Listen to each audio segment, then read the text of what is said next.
Hey everybody, Coach Megan here, and on this episode, we're going to be talking about your different versions of smiles and how this actually communicates directly what you're feeling and thinking on stage way more than you think it does. All right, let's dive in.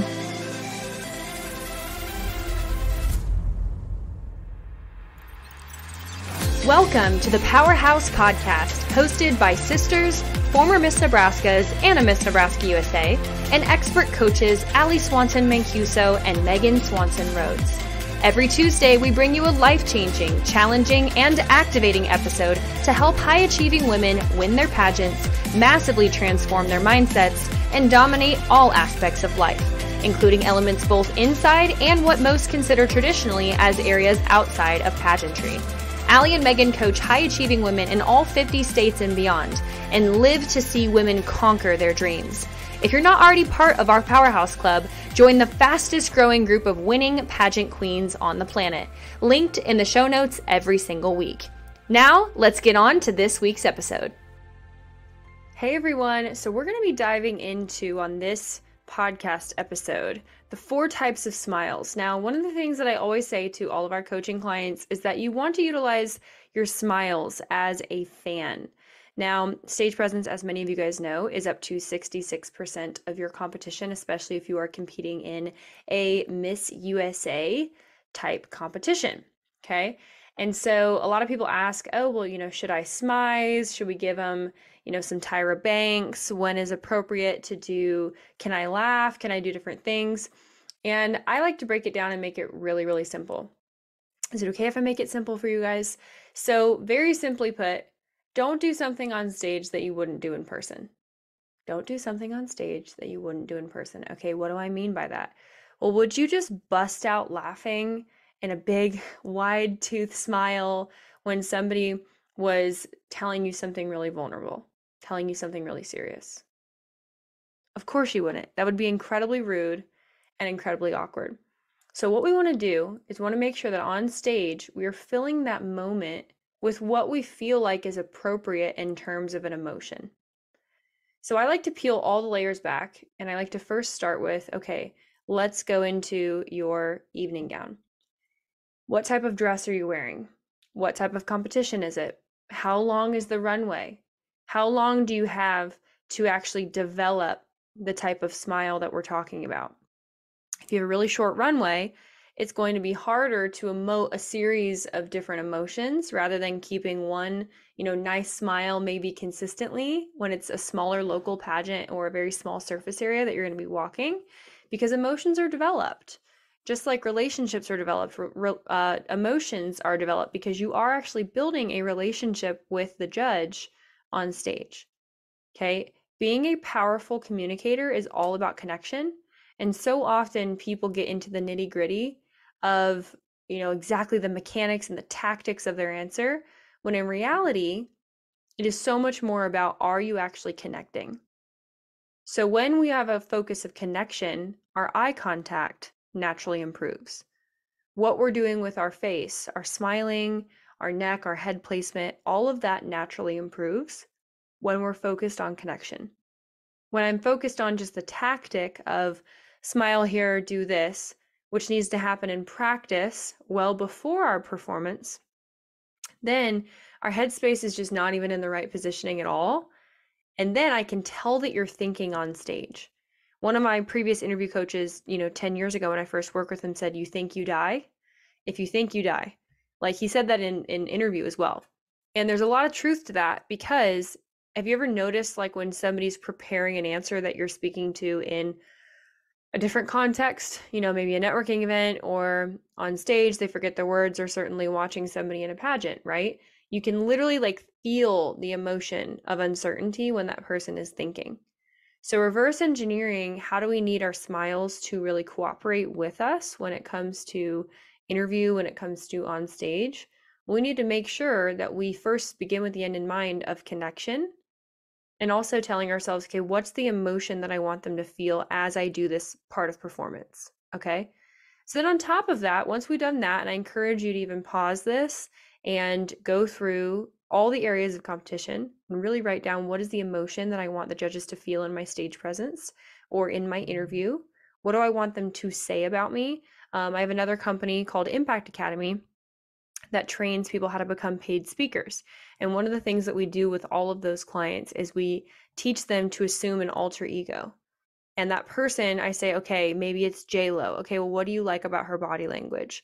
What do you like about the way that she presents herself on stage? And usually you can reverse engineer that to a feeling or an emotion that she makes you feel. Maybe it's Carrie Underwood and her, awesome toned legs. And you're like, man, I want people to talk about my toned legs when I'm on stage, whatever that is for you. Okay. But really, that essence of what makes you connect with them is what you're calling out in that moment, is what you're describing in that moment. So make sure that you have an intention that you're setting at the back of the stage, before, during your rehearsals, and that you're even practicing that intention when you're practicing at your gym, your high school, wherever the heck you're practicing your walk. It is incredibly important that you don't just focus on that intention during the time that it matters of your actual performance. Okay. Now, on top of that, I'll go through the 4 different kinds of smiles. And this is really, what you need to focus on, you guys. It's pretty simple, but a lot of people don't even think about the mechanics of this and really the grounding point, the foundation of where this starts. So I want to make sure that I help you guys with that. So there are 4 types of smiles. The first one is like the sexy smize. Think Tyra Banks, America's Next Top Model, all those kinds of things. Right? It's like a slight upturn of the lips. Now, what you want to make sure is that you are not secretly having what face where you think that you're smiling, but you kind of look ticked off a little bit and you look like side eye. Okay. We don't want to look like that. We want to genuinely have presence. Okay. What I always say is make sure that your smile hits all the way up to the top of your eyes. Okay. Even if we're a Botox queen, okay, we want to make sure that our smile hits all the way to our eyes. If you guys are watching on YouTube, can you see the difference? Rather than, okay, when it hits my eyes, you can definitely tell a difference. Okay. So it's the smize. Okay. Smize is, it hits my eyes, but it doesn't quite hit my true, like, closed mouth smile. Okay. That's level 1. Level 2 is the closed mouth smile. Okay. This is a full closed mouth smile, as if you were smiling, but now my lips are just closed. It hits all the way up to my eyes. I look pleasant. And it's not really, it can be sexy, but it's less sexy. Okay. So we've got closed mouth, Tyra Banks. We've got closed mouth smile. Then we've got regular smile, number 3. Then we've got the laugh smile, open mouth smile, number 4. Okay. My other rule of thumb is that you want to work through the smiles like a fan. So in the same way that you open a fan and you close a fan, you don't want to go from like smizing all the way to like level 4 laughing smile. That's going to look like this. Like, it looks very jarring. There's nothing natural about that. Remember how I said earlier that you need to develop an emotion? You need to make sure that this emotion is organically developing. Now, let's say that I'm walking. Now look at my face as I'm doing this.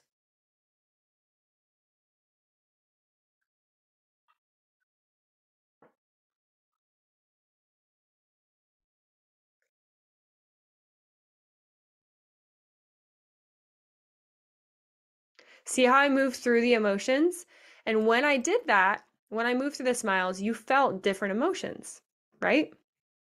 That's how powerful this is. But if I, as you saw me go earlier, if I go straight from number 1 to number 4, or even number 1 to number 3, it can look super inauthentic and look like I'm performing. And it actually like makes me revoke my connection from you as a judge, because I'm like, what is she doing? Oh man, she rehearsed this. That makes me feel kind of awkward, right? In the same way that, again, if you were just at coffee with somebody and they just like busted out laughing for no reason, you're like, what happened? Super awkward. Okay. So give the moment what it needs. Start with an intention, begin with the end in mind. Think of the emotion that you want them to feel, and then back into that with, okay, how big is the stage? How much time do I have to actually develop these emotions? And then what do I want the feeling to be? I promise if you do this, you guys, it's going to explode your performance on stage. And I'm so excited for you guys to try this.